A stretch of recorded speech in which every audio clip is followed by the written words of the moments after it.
Wanted dinners, I get dirty money, super buzz, I'm a motherfucking millionaire. আসসালামু আলাইকুম guys, কেমন আছেন আপনারা সবাই?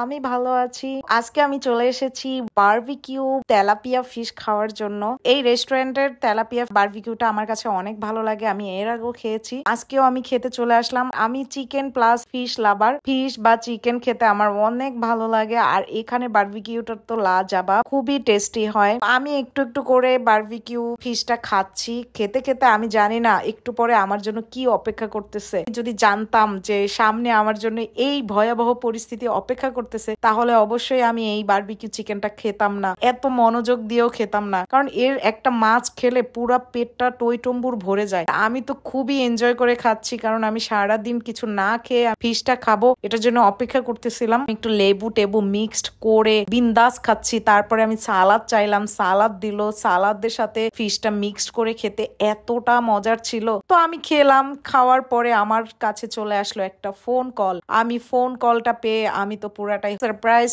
সাথে কিছুটা হতাশা, সামনে কি হবে এটার ভাবনা, সব মিলিয়ে আমি পুরা টেনসড।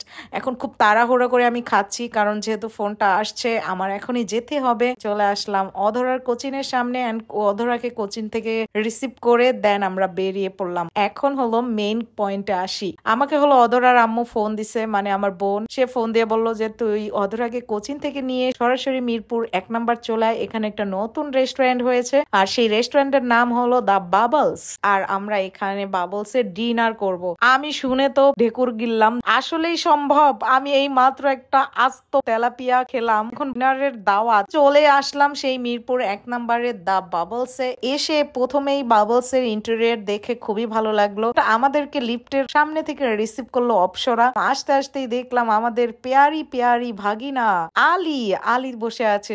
অধরা তো খুবই খুশি এনভায়রনমেন্ট দেখে, ওর কাছে খুবই মজা লাগছে। এন্ড আমি বললাম যে ঠিক আছে, তুমি পুরোটা ঘুরে ঘুরে দেখো, আমি তোমার পিছন পিছন আসতেছি। দেন আমরা চলে গেলাম উপরে গিয়ে দেখলাম মজার জিনিস, সেটা হলো সুইমিং পুল। আমার তো মন চাচ্ছিল এখনই নেমে একটু সাঁতার কাটি। অধরাকে বললাম তুমি কি নেমে সাঁতার কাটবা? অধরা বললো যে না। ওকে ফাইন, আমরা আর সাঁতার কাটলাম না, চারদিকটা ঘুরে ঘুরে দেখতেছি। এই রেস্টুরেন্টে আজকে আমি প্রথম আসলাম। এখানে এত বড় এরিয়া নিয়ে রুফটপ রেস্টুরেন্ট, প্লাস এখানে সুইমিং পুল আছে, তারপরে আছে হলো খেলার মাঠ। ও মাই গড, এত বড় খেলার মাঠ! এখানে অলরেডি খেলোয়াড়রা খেলা শুরু করে দিয়েছে, আমরা আর ওখানে যেতে পারবো না। আয়ান আমাকে দেখে কতক্ষণ টাসকি খেয়ে দাঁড়িয়ে রইলো যে খালামুনি কখন আসলো, সে তো আমাকে দেখেই নাই। দেখে তো পুরাই হতবাক। ওদের সাথে অনেকক্ষণ গল্প টল্প করলাম, গল্প টল্প করার পরে আমরা দিলাম খাবার অর্ডার দিলাম অনেক কিছু, chicken fry, vegetable, fried rice. আমি ভাবতেছি আমার পেটের অবস্থা, ওরা তো আর জানে না আমি কি পরিমাণ খেয়ে আসছি। এখন আমি সৌজন্য রক্ষা করার জন্য একটু তো খেতেই হবে, না খেলে ভাববে আমি কেন খাচ্ছি না, এটা একটা রহস্যজনক হবে। ওদিকে ভাইয়া আলীকে নিয়ে দাঁড়িয়ে আছে, বেচারা খাবে কখন। আর